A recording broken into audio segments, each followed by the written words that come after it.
प्राचीन समय की बात है। एक समुद्र के किनारे एक गुरु अपना आश्रम बनाकर रहा करते थे। हजारों शिष्य उनसे ज्ञान ग्रहण करने के लिए दूर दूर से उनके पास आकर रहते थे। गुरु का ज्ञान देने का तरीका भी बड़ा ही अनूठा था। शुरुआत में वे अपने शिष्यों को उपदेशों के माध्यम से ज्ञान देते थे। उसके बाद वो अपने शिष्यों को उस ज्ञान का अनुसरण करने के लिए कहते थे। उस ज्ञान को अपने व्यवहारिक जीवन में उतारने को कहते थे। एक बार उस आश्रम में एक सम्राट अपने बेटे को लेकर पहुंचा। उस सम्राट ने उस गुरु से प्रार्थना की कि आप मेरे बेटे को अपने आश्रम में रहने दें और अपने तरीके से उसे ज्ञान दें। उसे इस आश्रम में बिल्कुल भी ऐसा नहीं लगना चाहिए कि वो किसी सम्राट का बेटा है। उसे बिल्कुल साधारण शिष्यों की तरह ही ज्ञान देने की कृपा करें। गुरु ने मुस्कुराते हुए कहा कि सम्राट, ज्ञान इसी तरीके से लिया जा सकता है।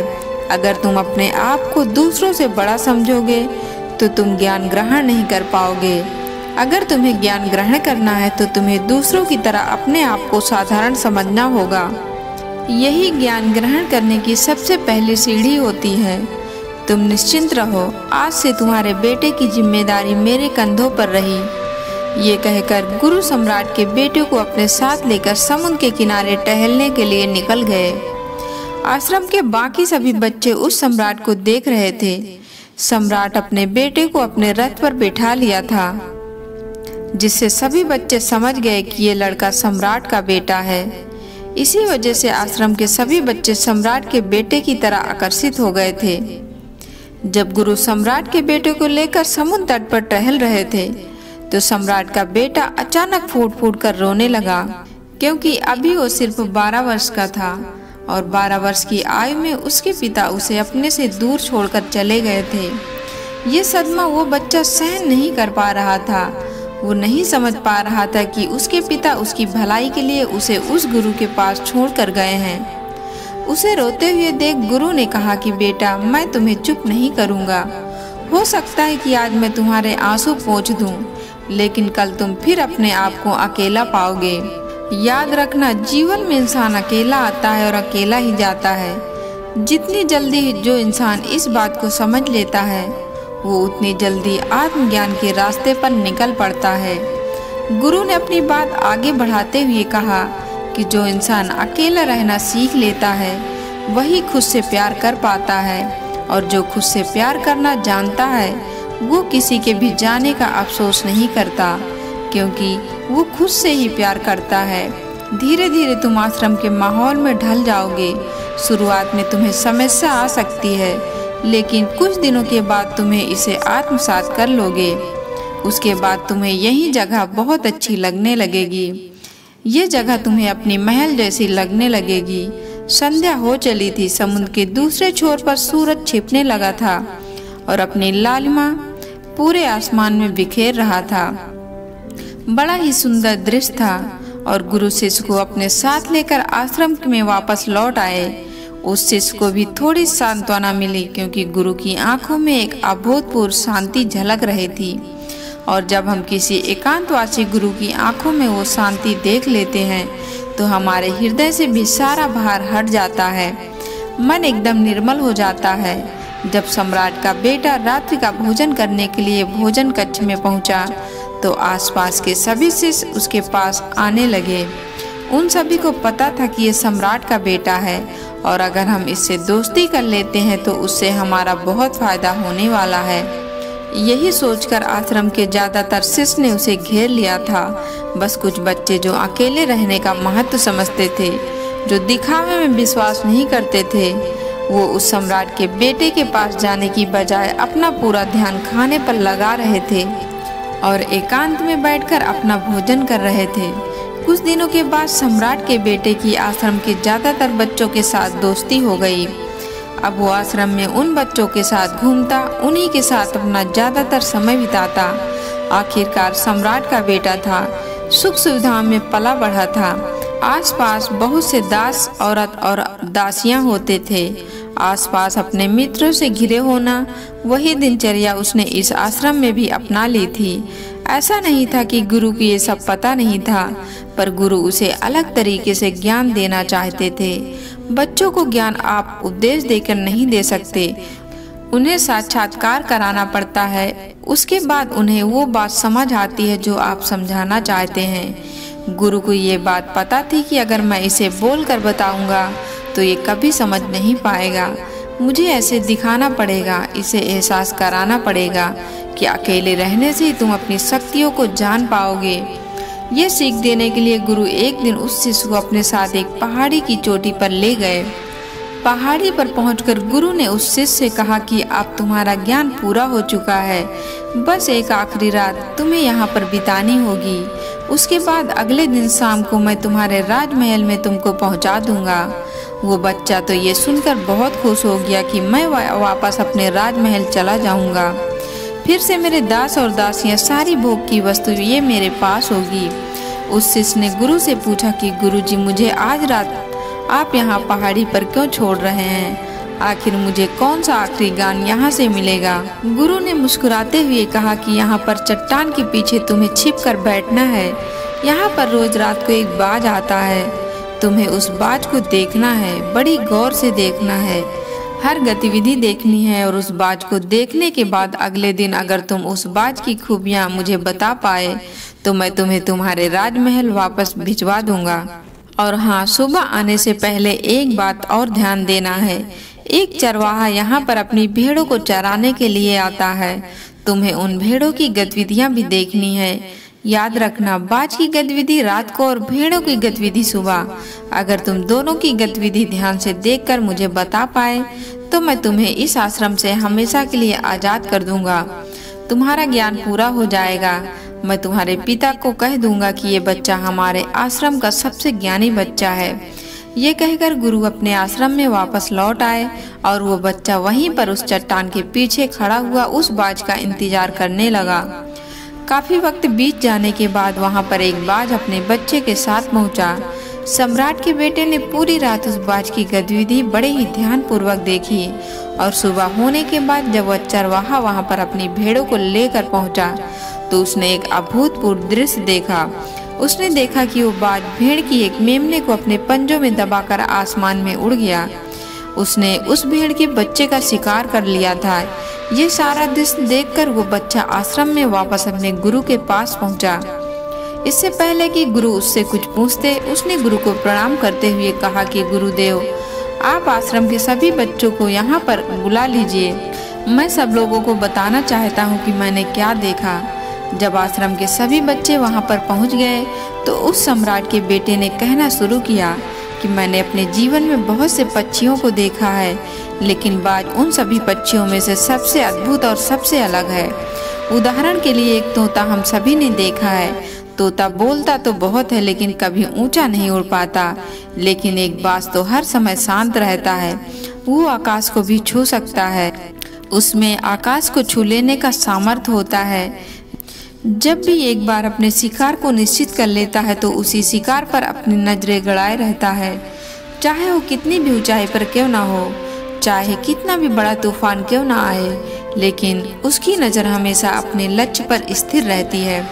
आज सुबह जिस बाज को मैंने देखा उसने हर भेड़ को अपना शिकार नहीं बनाया, बल्कि उस भेड़ के झुंड में से उसने एक भेड़ के मेमने को अपना शिकार बनाया। उस बाज की तरह हमें भी अपना ध्यान अपने एक ही लक्ष्य पर स्थिर रखना चाहिए। चाहे कितनी भी अड़चने क्यों ना आए, हमें अपना लक्ष्य स्पष्ट दिखाई देना चाहिए। 10-20 अलग अलग लक्ष्यों में अपनी ऊर्जा बर्बाद करने की बजाय हमें किसी एक लक्ष्य पर पूरी एकाग्रता के साथ ध्यान देना चाहिए। तीसरी बात जो मैंने उस बात से सीखी, जो हम सभी को सीखनी चाहिए, वो ये है कि बाज कभी भी दूसरे पक्षी के साथ नहीं उड़ता, वो हमेशा आकाश में अकेला उड़ता है। इससे हमें ये सीख लेनी चाहिए कि हमें कभी भी छोटी सोच वाले लोगों के साथ नहीं रहना चाहिए। आखिरकार हम भी वही बन जाते हैं जिनके साथ हम रहते हैं। इसलिए या तो बड़ी सोच वालों के साथ रहो या फिर अकेले रहो, क्योंकि जब हम अकेले रहते हैं तभी हम खुद की ताकत और खुद की कमजोरी को जान पाते हैं। कमजोरियों को जानकर उनको दूर कर सकते हैं और अपनी ताकत को जानकर उसका सही इस्तेमाल कर सकते हैं। लेकिन वो तभी तो संभव होगा जब हम अकेले रहना सीखेंगे। चौथी सीख जो हमें एक बात से लेनी चाहिए कि एक बाज हमेशा अपनी सीमाओं से ऊपर उठकर उड़ता है। जब तूफान आता है तो हर एक पक्षी अपने घोंसले की तरफ भागता है, खुद को छुपाने की जगह ढूंढता है, लेकिन बाज ऐसा कुछ भी नहीं करता। वो खुद की सीमाओं को तोड़कर बादलों से भी ऊपर उड़ने का प्रयास करता है। हवाएं उसे थपेड़े मारती हैं, पंख उसके सभी बाहरी हो जाते हैं। पानी और धूल की वजह से उसे कुछ दिखाई नहीं देता, लेकिन वो फिर भी आसमान की तरफ उड़ता रहता है और अंततः बादलों से भी ऊपर निकल जाता है और वहाँ तब तक उड़ता रहता है जब तक मौसम ठीक नहीं होता। अपनी सीमाओं को सिर्फ इसलिए तोड़ पाता है क्योंकि उस समस्या के आने पर उसे घबराता नहीं है, उससे डरकर बचने का प्रयास नहीं करता, बल्कि एक सकारात्मक नजरिए के साथ उसका सामना करता है। जीवन में चाहे कितनी भी अड़चनें क्यों ना आए, हमें उन अड़चनों से लड़ना चाहिए, ना कि उनसे डरकर कहीं छुप कर बैठना चाहिए। बहादुर तो वो लोग होते हैं जो तूफानों से टकरा जाते हैं, कायर तो अपने घर में अपने घोंसले में अपनी जगह ढूंढकर बैठ जाते हैं। पांचवी बात जो हमें एक बात से सीखनी चाहिए कि बाज कभी भी अपने घोंसले में घास के कोमल तिनके नहीं रखता। जो तिनके कोमल हो जाते हैं वे उन्हें निकाल कर फेंकता रहता है। उसी तरह चाहे कितनी भी आरामदायक जिंदगी आपको मिली हो, लेकिन उस आराम से ऊपर उठकर अपने आलस को तोड़कर जीवन में मेहनत करते रहना चाहिए। जीवन में पसीना बहाना चाहिए, शारीरिक मेहनत करनी चाहिए। अपने घोंसले से कोमल तिनके उठाकर फेंक दो और आज ही अपने आलस को तोड़कर निकल पड़ो। हर दिन अपने आप को चुनौतियां दो, हर दिन मुश्किलों से लड़ो, क्योंकि वही मुश्किलें तुम्हें मजबूत बनाएंगी। जंगल के राजा के शेर को झुंड बनाकर शिकार करते हुए देखा जा सकता है, लेकिन बाज हमेशा अकेला शिकार करता है, क्योंकि वो जानता है कि भीड़ हौसला देती है मगर साहस छीन लेती है।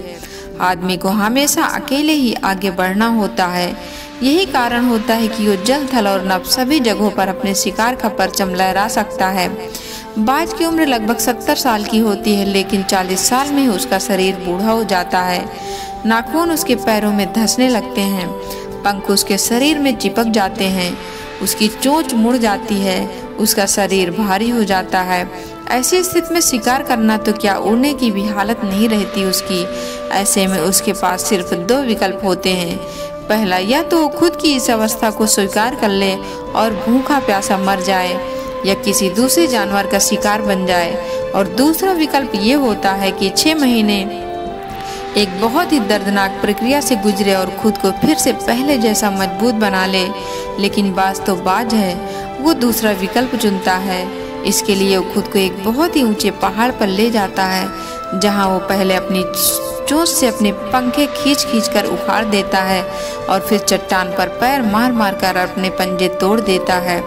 उसके बाद उसी चट्टान पर अपनी चोंच को पटक पटक कर तोड़ देता है और इस लहलुहान अवस्था में खुद को दूसरे जानवर से छुपाता फिरता है।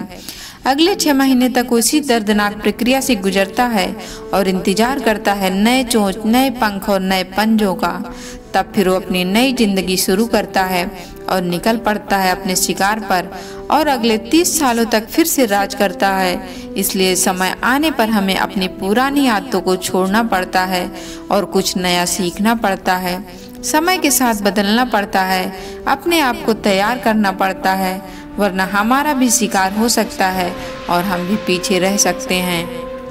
इसके बाद सम्राट के बेटे ने भेड़ों की विशेषता बताते हुए कहा कि भेड़ हमेशा झुंड में चलती है, उन्हें झुंड में से एक साथ चलने से हिम्मत मिलती है, लेकिन जैसे ही उन पर शिकार होता है वैसे ही वो भीड़ तितर बितर हो जाती है और उस पूरी भीड़ में से एक भी भेड़ अपने साथी की मदद करने के लिए वापस नहीं लौटती। इससे हमें ये सीख मिलती है कि हमारे साथ कितने भी लोग खड़े हों, किसी पर भी यकीन नहीं करना।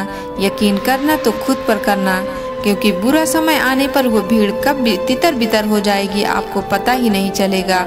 गुरु को प्रणाम करते हुए सम्राट के बेटे ने अपने गुरु से कहा कि गुरुदेव, अगर मुझसे कोई सीख रह गई हो तो कृपया करके आप बताने की कृपा करें। गुरु ने सभी बच्चों को संबोधित करते हुए कहा कि ये सभी बातें जो अभी इस बच्चे ने बताई सब सही है, लेकिन ये सारी खूबियाँ आप लोगों में तभी पैदा हो पाएंगी जब आप अकेले रहने का अभ्यास करेंगे। आपने देखा होगा कि बाज कभी भी किसी दूसरे पक्षी के साथ नहीं रहता, ना ही किसी के साथ अपनी जोड़ी बनाता है। वो आसमान में अकेला उड़ता है और अकेला उड़ने की वजह से वो अपनी ताकत और अपनी कमजोरियों को जान पाता है। इसके बाद गुरु ने अपनी बात खत्म करते हुए कहा कि मैं आज रात इस सम्राट के बेटे को इसके राजमहल में छोड़ने के लिए जा रहा हूँ, क्योंकि इसके सीख यहाँ पर पूरी हो गई। और ये कहकर गुरु उस सम्राट के बेटे का हाथ पकड़कर राजमहल की तरफ रवाना हो गए। दोस्तों, आपको कहानी कैसी लगी कमेंट बॉक्स में ज़रूर बताएं, और कहानी पसंद आई हो तो वीडियो को लाइक शेयर और चैनल को सब्सक्राइब करें। धन्यवाद दोस्तों।